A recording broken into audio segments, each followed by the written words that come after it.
Fala galera, tudo bem? Sou o professor Roberto Falcioni, professor de História. Sejam todos bem-vindos para mais uma aula. Nosso tema, Iluminismo. Vamos fechar em duas aulas, essa é a primeira. Todos bem-vindos, vamos lá, embarque nessa, viu? Eu vou começar com o primeiro slide, trabalhando com vocês a monarquia absolutista e os chamados pensadores, teóricos absolutistas que vão justificar o poder do rei. E o iluminismo é exatamente o contrário disso. O iluminismo vai criticar toda essa problematização que os chamados teóricos absolutistas vão fazer para justificar por que o rei tinha que ser absoluto, ou seja, único, centralizador. O que o iluminismo vai fazer? Criticar toda essa teoria. Rapidamente, então, fazer uma explicação para vocês. Nós temos o Maquiavel, famoso, tanto que virou uma espécie de expressão, né? Pô, esse cara é maquiavélico. Porque é a ideia que do livro Príncipe, que virou uma espécie de cabeceira dos reis, livro de cabeceira de cama, dos reis absolutistas. Nesse livro, Nicolau Maquiavel vai explicar. Eu fiquei sabendo, inclusive, que ele tinha contatos com a Elizabeth, Rainha Elizabeth da Inglaterra. Vai justificar explicando que o rei tinha que ser temido e não aquele rei bonzinho. O rei bonzinho, como diz o outro, seria facilmente enganado, seria facilmente explorado por mentes malignas próximo a ele. Um rei temido, um rei justo, temido, iria impor ordem, disciplina dentro de uma sociedade. Tem uma frase chamada "os fins justificam os meios", do Maquiavel, mas entra em umas discussões aí que não vou nem eu entrar se realmente essa frase é dele, mas pelo menos se apropriaram da ideia maquiavélica, que olha, não importa o que o rei faça, ele precisa para manter a ordem. Mais ou menos seria isso o termo Maquiavel, ok? Jacques Bossuet seria o outro, ele vai teorizar, não é dele, mas ele vai problematizar a ideia da teoria do direito divino do rei. Então o rei seria representante de Deus na terra e ninguém acima do rei, ninguém poderia questionar as decisões do rei, porque afinal ele é representante de Deus. Então se ele foi um rei bom ou não, não importa para os súditos, segundo a teoria do direito divino do rei. Apenas o rei, após a sua morte, iria ter que se explicar ou prestar contas com Deus. Seria essa a teoria. A última, Thomas Hobbes, mais estruturada, vamos dizer assim, mais filosófica, vai trabalhar com a famosa frase "o lobo é o homem do lobo".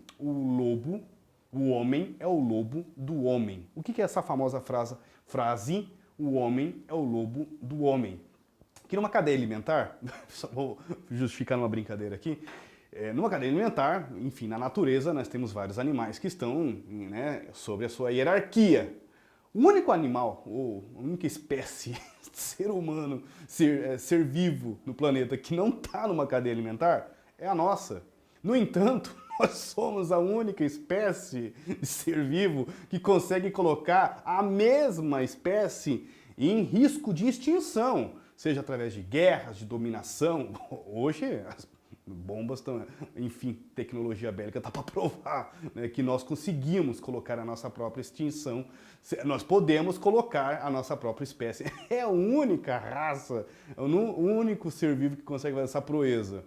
Para manter controlado esse poder destruidor, que Thomas Hobbes vai chamar de lobo, o homem é o lobo do seu próprio homem, o homem é o destruidor do seu próprio homem, somente um governo poderoso, temido, veja que eles dialogam com Maquiavel, enfim, que controle, disciplinador, que controle esse poder destruidor do homem. O homem é o lobo do homem. Aí vem uma nova corrente, que é o que a nossa aula vem explicar hoje, chamado Iluminismo, que vai criticar toda essa problematização do poder absolutista do rei. Ou seja, absolutismo. Absolutismo. Criticar uma corrente filosófica, enfim, de pensadores antimonárquicos, que vão questionar por que o rei é representante de Deus na Terra. Por que o rei tem que, enfim, nos fins de justificar seus meios, com agressividade, com centralização, com censura, com disciplina, com mortes, né? A famosa masmorra do rei, famosas mortes públicas ali na praça, nas execuções públicas do rei. Por que tem que acontecer isso daí? Para temer.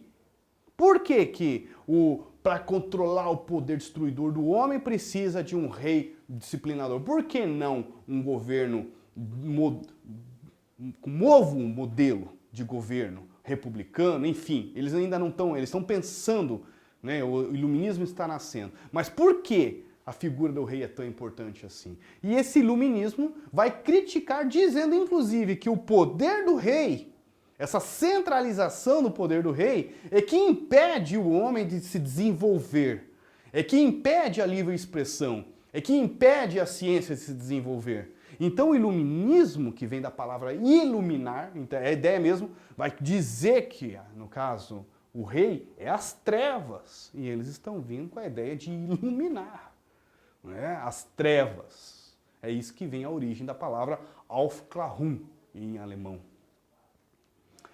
As ideias de John Locke, opa, deixa eu voltar aqui o slide. John Locke contesta o direito divino do rei, o senhor já explicou aqui para vocês. Acredita no uso da razão, quando John Locke escreve os 2 tratados sobre o governo, sua principal obra filosófica, questiona essa teoria do direito divino. Enfim, acho que o professor Roberto deixou bem claro para vocês aí. Iluminismo, agora sim. O que eu aprontei aqui? Deixa eu voltar aqui. Ai, meu Deus do céu. 1, 2, 3, 4. Voltei. O iluminismo. Pronto, desculpe aí, galera. O iluminismo, também conhecido como século das luzes e ilustração, foi um movimento então intelectual, filosófico, que dominou o mundo das ideias da Europa durante o século XVIII, o século da filosofia. Então aqui eu estou dando para vocês o período, século XVIII, né, do iluminismo, e ele está mesmo numa sequência bacana histórica. Poxa, eu vou fazer essa construção histórica com vocês.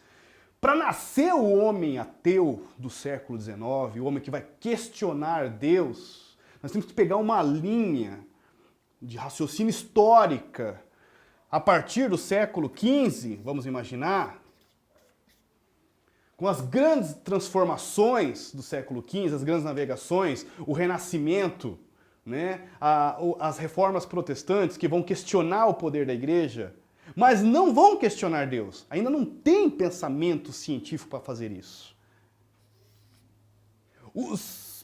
As obras renascentistas, elas são inclusive religiosas. As principais esculturas, pinturas estão aonde? No Vaticano, na Igreja Católica. Vem o século XV, século XVI, das grandes navegações, vem o século XVII, surge todos esses teóricos absolutistas, século XVII, e no século XVIII nós temos o iluminismo, que vai questionar o poder da igreja, mas ainda não vai questionar Deus. O iluminismo ainda não é um movimento ateísta, no termo da palavra. Eles estão falando o quê? Que são contra o rei. E são anticlerical, eles são contra a igreja, inclusive. Também impõem que a igreja é o obscurantismo e que eles estão iluminando o poder das trevas da igreja católica, enfim, da religião. Mas eles não são contra Deus. Ainda não tem ainda uma base fundamentada. Agora, o século XIX, sim. Aí nós podemos Jean-Paul Sartre e tantos outros filósofos que vai começar a questionar a existência de Deus. Tanto por acaso que o termo do século XIX é o existencialismo. É o evolucionismo, Charles Darwin. Apesar de Darwin não morreu ateu, mas a sua base da ciência que ele vai propor, o evolucionismo, questiona o criacionismo. Questiona que Deus criou o ser humano, a origem, a imagem e semelhança sua. Porque o que Darwin no século XIX vai fazer é propor que, na verdade, todos os seres humanos, todos os seres vivos passaram por um processo evolutivo. Não são criados de uma forma inerte, parada. O homem não nasceu à imagem e semelhança que nós somos hoje. O homem passou por um processo evolutivo de 5 milhões, 6 milhões, partindo de erdipithecus, australopithecus, até passar por uma outra nova linha de homos, né? Homo habilis, Homo erectus primeiro, né? Homo habilis depois, até chegar no Homo sapiens sapiens moderno. É? Isso que nós estamos tentando trazer para vocês é o quê? Que existe dentro da história toda uma geração de acontecimentos para chegar no século XIX e propor uma nova forma de pensamento. O iluminismo é base disso. É ele que vai questionar esse poder do rei e da igreja. Desde o século que estavam no poder, desde o século XVI, o poder absolutismo, criado desde o século XV e XVI. O iluminismo incluiu uma série de ideias centradas na razão como a principal fonte da autoridade e legitimidade e defendia ideias como liberdade, progresso, tolerância, fraternidade, governo institucional e separação da igreja-estado. Na França, as doutrinas centrais dos filósofos do iluminismo eram a liberdade individual, a tolerância. Então, por exemplo, surge dentro do iluminismo um pensamento que nós consideramos como o quê? O liberalismo, que é o que? A ideia da liberdade. Eles começam a falar assim, olha, tem que ter liberdade. O rei censura, o rei proíbe a liberdade de expressão, o rei não deixa criar pensamentos. Nós temos que ter liberdade de expressão. É daí que vem a origem da ideia. Nós temos que ter liberdade. Senão não vamos criar ciência. Se continuar a igreja dizendo que é proibido dissecar corpos, porque corpos é uma obra divina, não pode, isso, não vamos estudar, não vamos ter medicina. Vamos continuar na Idade das Trevas, como diz na Idade Média, pegando sanguessuga e colocando no pulso para tirar dor de cabeça, porque a gente não tem origem, não vai começar a fazer estudos. Tem que ter estudos, tem que ter liberdade da ciência. É isso que o iluminismo está dizendo. Aí começa assim, olha, e primeiro, para começo de conversa, nós temos que ter o nosso livro também, o livro da ciência. A religião não tem a Bíblia? Não tem os livros sagrados das religiões? A ciência tem que reunir todo o conhecimento criado na humanidade antes que a gente perde de novo tudo. Para fazer isso, nós temos que reunir todo esse conhecimento de Diderot, Dan Lambert, né? Voltaire, tem alguns verbetes também. Temos que pensar num livro criado em verbetes, pequenas explicações rápidas, para que o cara pense assim, o que é, enfim, sei lá, uma raposa. O que é uma raposa? O cara vai lá, letra R, raposa é um animal. Tem que ser em verbetes rápido e que reúna todo o conhecimento do ser humano, todo o conhecimento da ciência em um livro só. Adivinha o que nasceu? Meus amigos, a enciclopédia.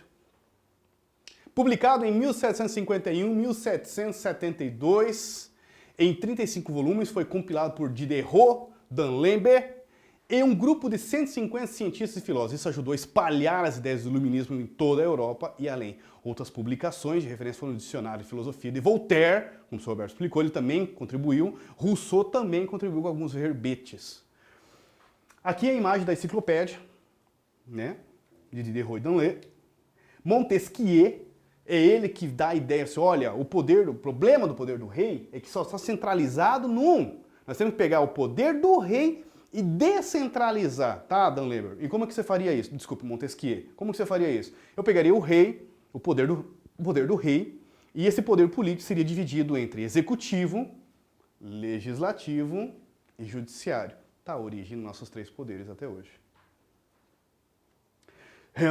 René Rousseau, com o seu famoso contrato social, que faz a proposta de explicar a origem dessa sociedade e por que surgiu a ideia de um governo e tudo mais. Voltaire, né, famoso, eu sei, também já ouvi que é questionável a famosa frase, posso não concordar, não vou nem terminar a frase, diz que nem é dele, mas que não seja, mas representa as ideias iluministas. Posso não concordar com tudo o que você diz, mas defenderei até a morte o direito de você dizê-lo. Está dizendo a liberdade de expressão, que seja ou não dele, isso, como diz o outro, não é o que importa, é a essência da frase que está representando o iluminismo, a liberdade, que é o liberalismo. Fechei com vocês, galera. Contexto europeu, França, século XVIII, Montesquieu, Rousseau, Voltaire. Galera, próxima aula, não percam. Nós vamos pegar agora as consequências desse pensamento. Cabeças vão rolar, claro que vão acontecer revoluções. Poxa, não percam, tá aí o meu merchan aí, junto com a Sai Digital, a próxima aula. Show de bola! Espero que vocês tenham gostado. Bom estudo, galerinha. Força aí, foco aí, fé no coração. Até a próxima, valeu!